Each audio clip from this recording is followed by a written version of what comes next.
इसमें सबसे ज़्यादा कांग्रेस का रोल है। 1949 में बाबरी मस्जिद में मूर्ति रखी गई कांग्रेस के दौर में। 1989 में उसमें शिलान्यास किया गया राजीव गांधी के दौर में, कांग्रेस की हुकूमत थी। और 1992 में बाबरी मस्जिद को शहीद किया गया नरसिम्हा राव के दौर में, नरसिम्हा राव की निगरानी में। और जब तक बाबरी मस्जिद शहीद नहीं होगी, नरसिम्हा राव अपनी जगह से नहीं हटा, ऐसी रिपोर्ट्स आ रही थी। मुस्लिम पर्सनल लॉ बोर्ड ने जो ट्वीट किया था, वो ट्वीट मुसलमानों को हौसला दिलाने के लिए था, उनका हौसला बढ़ाने के लिए था कि आज वो जिन हालात से गुज़र रहे हैं, जिन हालात से दो चार हैं, ये ज़रूरी नहीं है कि ये हालात हमेशा एक तरह के रहें। हालात बदलते रहते हैं, माहौल बदलता रहता है। तो मुसलमानों को हौसला नहीं छोड़ना चाहिए, हिम्मत नहीं हारनी चाहिए। इसलिए मुस्लिम पर्सनल लॉ बोर्ड ने आया सूफिया की एक मिसाल दी थी कि जब आया सूफिया को म्यूज़ियम में तब्दील कर दिया गया तो बहुत से लोगों को मायूसी हुई थी, लेकिन फिर हालात ने करवट लिए और ऐसा वक्त आया कि वो एक बार फिर मस्जिद में तब्दील हो गया।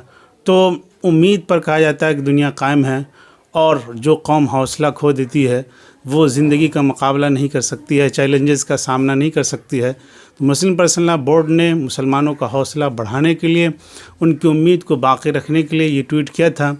और ये ट्वीट बिल्कुल दुरुस्त था, बिल्कुल सही था, इसमें कोई गलत बात नहीं थी। फिर बाद में उसको डिलीट भी कर दिया गया। जब मुस्लिम पर्सनल लॉ बोर्ड का एक ट्वीट आया तो मुसलमानों को इससे बहुत उम्मीद मिली, बहुत हौसला मिला, ख़ास तौर से नौजवानों को। लेकिन इस ट्वीट से फ़िरक़ा परस्तों के दिल में, दिमाग में खलबली मच गई। वो परेशान हो गए और उनकी तरफ से बराबर प्रेशर होने लगा, ख़ास तौर से मीडिया की तरफ से। पर्सनल लॉ बोर्ड के ख़िलाफ़ मोर्चा खोल दिया गया। पर्सनल लॉ बोर्ड के ट्वीट को एक फ़िरक़ा परस्ती की निशान का, फ़िरक़ा परस्ती की अलामत बना दिया गया। इस ट्वीट को डिलीट कर दिया गया, जो ये नहीं करना चाहिए था। और मेरा ये ख़्याल है कि अगर इस ट्वीट को डिलीट कर दिया गया है तो इस ट्वीट को दोबारा अरबी में किया जाए, ताकि जो गल्फ़ कंट्रीज़ में, अरब ममालिक में अरब मुसलमान रहते हैं, उनको मालूम होना चाहिए कि हिंदुस्तान में क्या हो रहा है, किस तरह मुसलमानों के साथ नाइंसाफ़ी हो रही है। इसका एक अच्छा खासा प्रेशर पड़ता है, क्योंकि हिंदुस्तान के बहुत अच्छे रिलेशन हैं सऊदी अरब से, कुवैत से, दुबई से, गल्फ़ कंट्रीज़ से। तो अगर वहाँ सफ़ारती सतह पर, डिप्लोमेटिक सतह पर हिंदुस्तानी हुकूमत पर दबाव बनाया जाएगा तो इसका ख़ासा असर पड़ेगा।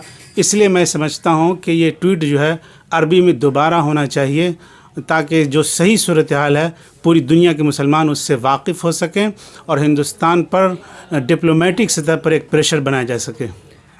देखिए, मस्जिद के बदले में कोई ज़मीन लेना, उस पर मस्जिद बनाना दुरुस्त नहीं है। इसलिए अगर कोई मस्जिद बनाता है तो वो बनाए, उसका ज़ाती अमल है। इसका मुसलमानों से, मिल्लत से कोई लेना देना नहीं है, क्योंकि मिल्लत मजमूई एतबार से ये समझती है कि मुसलमानों के साथ नाइंसाफ़ी की गई है, मुसलमानों के साथ फ्रॉड किया गया है, उनको एक लॉलीपॉप दिया गया है। इसलिए वो इस फ़ैसले से मुतमईन नहीं है। और कुछ लोग हैं जो सरकार के इशारे पे काम करते हैं, वो लोग इस मस्जिद को बनाने की तैयारी कर रहे हैं, और वो मस्जिद बनाएंगे तो वो एक उनका अपना ज़ाती अमल होगा, इससे मुसलमानों का कोई लेना देना नहीं होगा। अच्छा, आप ये बताइए कि अभी जिस तरीके से राम मंदिर का शिलान्यास हुआ, उससे बिहार इलेक्शन का कोई कनेक्शन है? देखिए, इससे बिहार इलेक्शन पर असर पड़ सकता है, क्योंकि बिहार का इलेक्शन अब बहुत दूर नहीं है, बहुत नज़दीक आ चुका है। और बीजेपी ने इसकी जो टाइमिंग चुनी है इस शिलान्यास के लिए, ये कोई इत्तेफाक नहीं है, बल्कि इसके पीछे एक प्लानिंग है, एक मनसूबाबंदी है। वो ये है कि इसको बिहार के इलेक्शन में भी कैश कराया जाए और इसको बंगाल के इलेक्शन में भी कैश कराया जाए, क्योंकि बंगाल के इलेक्शन में बीजेपी हर हाल में उसको जीतना चाहती है, उसको फतह करना चाहती है बंगाल के किले को। और बिहार में तो तकरीबन उसकी हुकूमत है, अलायंस है, तो यहाँ उसके लिए ज़्यादा मसला नहीं है। तो इसके असरात जो हैं, इसके इम्पैक्ट जो हैं, वो बिहार इलेक्शन पर पढ़ सकते हैं। इसलिए ज़रूरी है कि यहाँ के जो माइनॉरिटीज़ के लोग हैं, जो समाज से ताल्लुक़ रखने वाले लोग हैं, वो समझदारी से काम लें और वो इमोशनल इश्यूज़ पर नहीं, रिलीजियस इश्यूज़ पर नहीं, बल्कि डेवलपमेंट के इशू पर, तरक्की के इशू पर और विकास के इशू पर वोट करें। तो यही मुल्क के लिए ज़्यादा बेहतर होगा। कि जो उस वक्त जो मस्जिद जिस तरह थी सन 1947 में, वो उसकी वही कंडीशन, वही स्टेटस, उसी स्टेटस को बरकरार रखा जाए। तो 47 में काशी भी मस्जिद थी, अभी मस्जिद है, मथुरा भी मस्जिद थी, अभी मस्जिद है। तो सुप्रीम कोर्ट के इस फैसले के लिहाज से इस पर कोई असर इसका नहीं पड़ सकता है। लेकिन उस वक्त एक कानून बनाया गया था, तो उसमें ये कहा गया था कि जो बाबरी मस्जिद उसको छोड़ के जो हिस्ट्रिकल मस्जिद हो या कोई भी इबादतगाह हो, वो उसी शक्ल में रहेगा, उसको तब्दील नहीं किया जा सकता है। तो बाबरी मस्जिद को क्यों छोड़ा गया उस वक्त? बाबरी मस्जिद का एक मसला जो है वो एक बिल्कुल अलग तरह का मसला है। हिंदुस्तान की सियासत से इसका बहुत गहरा रिलेशन था, और आज़ादी के फ़ौरन बाद 1949 में उसमें जो है वो ज़बरदस्ती मूर्ति रख दी गई, और फिर उसके बाद क्या क्या होता रहा। 1989 में शिलान्यास हुआ, तो कहीं ना कहीं लगता है कि इसके पीछे बहुत ही सियासत जो है वो काम कर रही थी। इसलिए शायद बाबरी मस्जिद को उससे एग्जाम्प्ट कर दिया गया, उसको अलग कर दिया गया था। जब बाबरी मस्जिद को तोड़ा गया था, उसमें कांग्रेस का क्या रोल है? इसमें सबसे ज़्यादा कांग्रेस का रोल है। 1949 में बाबरी मस्जिद में मूर्ति रखी गई कांग्रेस के दौर में।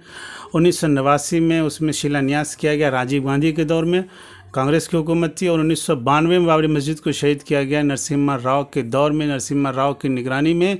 और जब तक बाबरी मस्जिद शहीद नहीं होगी, नरसिम्हा राव अपनी जगह से नहीं हटा, ऐसी रिपोर्ट्स आ रही थी। तो इसका मतलब ये है कि इसमें पूरा रोल जो है वो कांग्रेस का है, शुरू से लेकर आखिर तक, मस्जिद में शिलान्यास करने से लेकर के मस्जिद को डिमोलिश करने तक।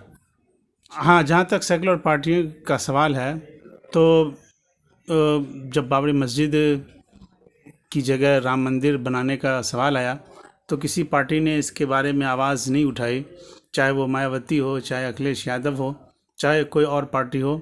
इसका मतलब ये है कि तमाम पार्टियां जो ख़ुद को सेकुलर कहलाती हैं, वो भी इसमें किसी न किसी तरह इन्वॉल्व हैं, और वो भी राम मंदिर को सपोर्ट कर रही हैं।